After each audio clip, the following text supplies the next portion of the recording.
Hello out there, and taking a look at a new Kershaw today, and this one is called the Norad number 5510, and it is, just a brand new release for 2020. Kershaw seems to be rolling out a lot of their stuff, like right now. A bunch of new things have come out in the past couple weeks.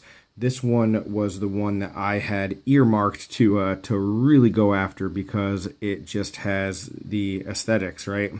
On paper, just looking at it, I mean, it definitely jumps off the page when you look at a picture of it, and it's just a very attractive, almost a showpiece kind of knife. And when it comes to things that Kershaw does, a lot of times we get the bare bones kind of, simple user kind of budget knife. And here's one that I picked up very recently called the Mixtape. As you can see, I mean, there's just not a lot of frills, not a lot of bells and whistles. It's just a beater kind of knife. This one has a different kind of design. It says something different, and I just had a lot of curiosity about it. Was it going to be a good knife to actually use? Was it going to be one just to look at? How are they going to execute some of these details? Is it going to be great? Is it going to be sort of iffy? And what about the price point? Is the price point at $67? Is that going to mean that the steel is really good and solid and that the rest of the execution and manufacturing is on point? Or is it just a money grab? So many questions about this knife with Kershaw, sort of pushing things to, a new level and definitely a new price tier with this model coming from their import line. And I've got to say, there are a lot of things about this knife that surprise me and a lot of things that just really impress me.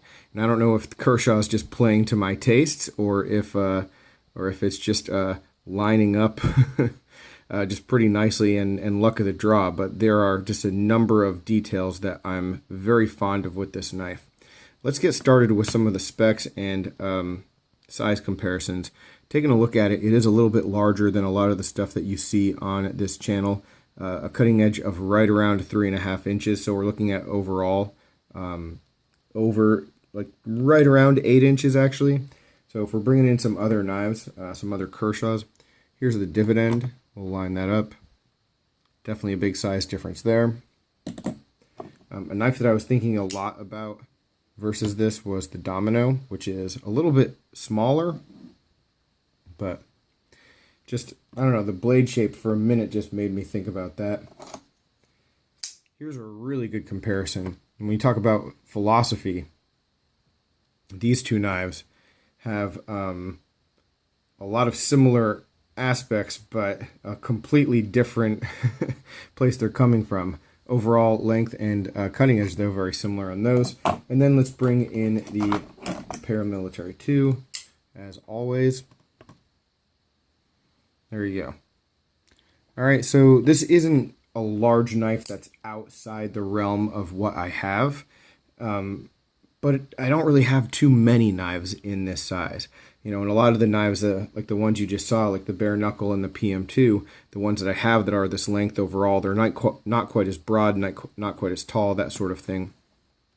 So this one does sort of stand alone, and it is a heavier knife coming in at 5.1 ounces. And, since I've told some people that I have this knife, a lot of the questions I've received are, how heavy is it? Is it really like that hefty? And guys, it isn't. It doesn't feel heavy. It is stainless steel. It's a stainless steel frame. But when you've got a knife this big in your hand, the way it fills the hand, it doesn't have that density just because there is a lot of surface area. Also, looking at the inside, and I'll insert a picture or another video of this knife broken down, you can see all of the weight relief and the extra time and machining that was put into this knife. There's a lot of extra machining and a lot of details on this knife that are indicative of extra steps taken by Kershaw. One of the big ones is this machining. It would probably be up around 6 ounces, I'd say, if they didn't do that. And then it might feel a little bit dense. As it is, not so much. Let's take a look in the closed position before we go any further. This is how it sits closed. And it is good looking. It is just a good looking knife. Interesting name in the NORAD, right? Just, what is that, like the bunker where the government goes to hide in in emergency situations? Isn't that where it is, under a mountain somewhere in like the West? I don't know. That's at least what I remember from like movies and comic books and stuff. But all right, now let's get into the blade. Talk about these details here. What we have is a D2 blade. It feels like it is flat ground here. Executed pretty darn well. What I really like about it is they have this two-tone finish. And the two-tone, what they have is that like coating, they call it the something oxide coating. Whatever the coating is on it is the coating that I've had on a number of different knives that just doesn't hold up when it's on the blade. When you cut, anytime you cut with this kind of coating, it wears immediately. So how nice is it that it's actually recessed down beneath the rest of the blade, not really going to come into too much contact with media, not going to be that big of a problem because the majority of the impact that you're going to have is right here on this satin finish. So smart of them to use that and still have that two-tone, still sort of secure the look of the blade since this is such an aesthetic focused knife. You can see the billboarding on the other side. China at the bottom, 5510 Kai D2. D2 is our blade steel. I haven't had an issue at all with Kershaw's D2. They're USA made D2 on like the leak variations and some of those things that I've had. The Junkyard Dog, some of the other ones that they've done. Those have always been great in the past. But the most recent, like the Chinese D2 they've had from them, and I don't know where it's sourced from, but on the copper Natrix, never had a problem with it at all. It's been good. It's been good. It's definitely outperformed its counterparts in 8CR, that sort of thing. So I do like the upgrade. I like that the upgrade is going to sort of draw some more attention to it for the people who don't like 8CR 13MOV, maybe create a little bit more value for those people. The blade has a nice belly to it. The knife does cut well, and that's one of those interesting things that when you're looking at this blade shape, it does, again, I've said it already once before, it does have sort of this showpiece feel. It has a feel of a knife that if you go to a convention or something like that, a maker would have a custom knife that looked sort of like this with some embellishments and stuff like that. And I'm in no way saying that this looks like a custom knife, but it is something that, when you see some of these extra details and you see some of these flourishes, let's say, you don't always expect to have a geometry and a blade design that is so good to use the way this one is. So kudos to them there. One knock on it though, if we look at it from above, you can see, well, maybe you really can't see, but because of the way the light hits it. But when we look at it from above, you can, well, here it's perfect. There's different widths of the spine as, it tapers down and it hits these different angles, right? And we're getting the knife in our hand. We have this jimping, which is actually good and grippy jimping, but I feel like it's too far back. And I feel like the jimping really needs to be right here, because what ends up happening is if you're going to be cutting with the knife and choking up a little bit, you're going to slide right here. It's very thin and it's getting like I said, tapering, so it's getting thinner as we go, and so it just isn't that grippy and secure right here. If you go further onto the next angle and really choke up, it's wonderful. It's fantastic in this grip. But right here, not so much. And that's really where I think the sweet spot of the knife, if you were going to be using this excessively, that's where it could be and maybe should be. And so you might have to make some like ergonomic adjustments if you were planning on using it that way. As I said, though, the jimping that they do have is good on it. Just wish there was more and that it was extended. All right. Now let's go back and let's talk about these scales. So this is a stainless steel frame. We do have a bunch of details here, a number of really good things and a number of things that maybe could have been executed a little bit better or differently. So the really good things, I like the pivot. Pivot looks cool, sort of has a Star Warsy kind of insignia feel to it, just a little bit. So decorative in that case. I do like how there is a consistency between the shapes, all the way across, so it does all sort of fit together. So, we have these inlays of carbon fiber. It's a glossy carbon fiber, but it's really just for show, so what does that matter? And then the same kind of shape, though, for the cutout if you were going to reverse the pocket clip. So again, it's those little details where you're working with the same shapes all the way across the board. And even, you know, this groove shape sort of is the opposite of these shapes. So yeah, it just sort of looks right. So I do like that they did that.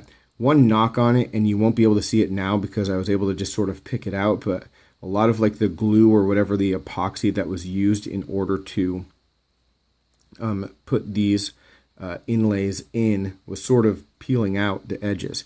So it wasn't the cleanest at all when it came to fit and finish. And thankfully, you know, that stuff just sort of, and actually you can still see there's a couple little spots here, but I just got in there with my fingernail a couple times and got it, and it looks a whole lot better than it did when it came out of box. So that's just one of those things where it's like, it gives you a moment of, well, they didn't really put as much time into this as maybe they could have, but thankfully in this case it was something that was able to be like reversed and avoided. One other thing to note about the frame, and let's take a look at the other side actually. One other thing to note is that this coating that's on the stainless steel is definitely going to scratch. It's definitely going to show wear as you use it in and out of the pocket. I'm trying to see if I can get the scratches that I already have on here. I mean, they're very minor, but they're definitely going to show up. So it's something that I think over time, if you wanted to like stonewash this, and yeah, there you go, just like little snail trails, it just has that kind of finish, sort of like a Chris Reeve. It doesn't feel like a Chris Reeve, but it is just going to show little scratches, and anything like if it knocks around in your pocket with coins and stuff like that, it's just not going to stay that pretty. Will it still look good? I think so, but it's not going to stay perfect. One other thing to note as we continue to talk about the looks of it, I do like the lock bar. You know, the lock bar, just that different shape, I don't know, it gives it something. And maybe that's weird, maybe I'm reaching, but yeah, definitely something to note. One other thing to note, I mentioned this cutout here for the aesthetic kind of continuity with this shape. The cutout for the pocket clip on this side is not that shape. It's actually just curved with the rest of the deep carry clip, which is interesting. The backspacer is, again, another piece of aesthetic flair that really works. It just really works. It looks good. So we have that. And then with these ridges, everything here is machined very nicely. The backspacer is machined nicely. One of the areas that always seems to be an area of opportunity on budget knives is this cutout right here. Always seems to be sharp on knives, and it's done very well. Here you can see the centering is not quite perfect. It's not terrible, but it isn't great. And then the pocket clip is getting to be sort of a standard kind of look from Kershaw. This loop over deep carry. It's great. It's exactly what you would want. I don't know of any complaints to be had with this. There is not a lanyard hole or lanyard kind of option that I can really see or imagine. So no problem with that though. So there we have it. Now let's talk about a little bit more fun. The lockup on this knife is good. It's very good. It's solid. It's sturdy. I have disassembled this knife. Basically, moving forward, I'm not going to be posting any videos about knives that I haven't tried to disassemble or really taken a more thorough look at. I'm not going to be doing any unboxings because of, well, I'll tell you about that in a future video coming up very soon. But I got something wrong. I had a first impression that was very wrong that I have to correct. And so I definitely wanted to take this knife apart and get a feel for it before I did any kind of video. Here, you know, it locks up, took it apart, put it back together, still very perfect. And the action is something that is, it's pretty sweet. So talking about the action, the D10 isn't fantastic. I've tried really hard to shake the knife out. It won't do that. So there's at least that going for it. But you can sort of, you know, it's not that snappy when you break the D10. But if you give it any kind of authority, it'll fly. And people complain about flippers. I think this is a great little flipper. It's not obtrusive. It's not sharp. It's, you know, even that, just barely hitting it, it almost opened the knife. So that stuff can happen. But if you're, you know, intentional with it, you're not going to have any issues. Dropping shut. Let's see if I can show you that real quick. Pretty darn smooth. KVT ball bearings. It's excellent. Feels really good. Now let me show you the coolest part though. The coolest thing about it. When I first saw this, I thought, the D10 isn't that strong to break. You know, it's not that hard to break. So what if I just gave this a shot, especially since we have this ridge? How about that? You can spider flick this thing. Lefty, righty, and I mean, it's easy. It's easy to spider flick.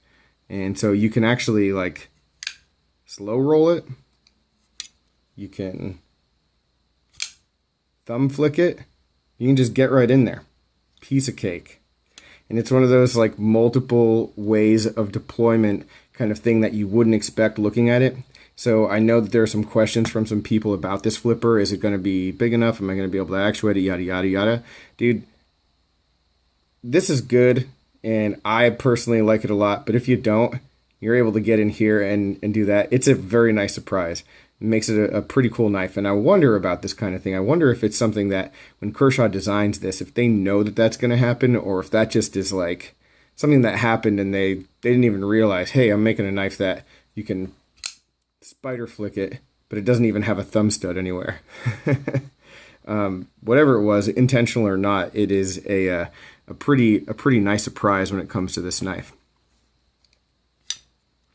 So overall, guys, you know, my first impression when I unboxed this, I saw that the glue and some of the like the fit and finish aspects of like the centering not being perfect and that, and then I felt the jimping and I wasn't sure about it, but just in the first couple days of having it, you know, this is something that I've warmed up to a whole lot. The price point, it is high. It's $67. It's not a budget knife at all.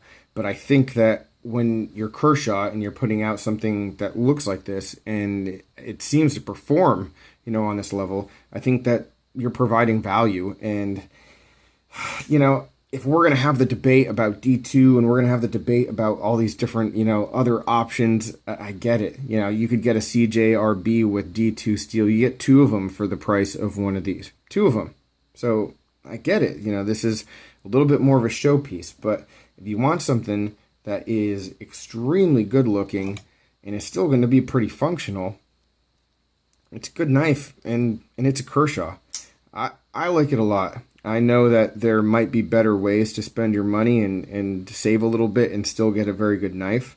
But the combination of the price point and the materials, the execution of them, usability, all that stuff puts it in a pretty good class. You know, compared what you're getting extra versus the regular bare knuckle for the extra price, I personally think it makes sense. Not to say the bare knuckle isn't great. The bare knuckle is fantastic, but it sort of just takes it up to another level. And this is a design, when I look at it, I think this is something that ZT definitely could get their hands on. And if you had a ZT in this design, it really wouldn't need to look all that different. You know, maybe a couple upgrades in materials, you know, but the style of it, this could fit the ZT line easy. So I like what they're doing here. A big fan of this direction from Kershaw.